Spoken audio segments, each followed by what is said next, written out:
মা হওয়া সহজ, তবে আদর্শ মা হওয়া বড় কঠিন।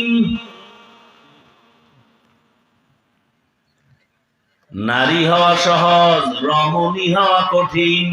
সিদ্ধান্ত নিলেন আমার রাজবাড়িতে অল টাইম আমার মালিকের তেলাওয়াতের কোরআনের আওয়াজ বের হবে, এক সেকেন্ড যেন তেলাওয়াত ছাড়া আমার ঘর খালি না যায়।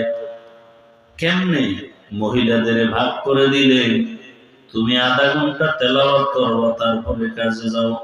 উনি শেষ করলে তুমি তেলাওয়াত করো, কেউ শেষ করবে আর একজন। এইভাবে সাজায় দিছেন। জুবাইদার বাড়ি এখন 24 ঘন্টা কোরআনের আওয়াজ। এই কালামে জিন্দা কুরআনে হাকিম, হিকমতে উলা ইয়াজালাসতু কাদিম। এখন তো মুসলমানের ঘরে কোরআন নাই, আবার অনেক মুসলমানের ঘরে কোরআন আছে, একদিনও খুইলা দেখলো না ভেতরে কি আছে।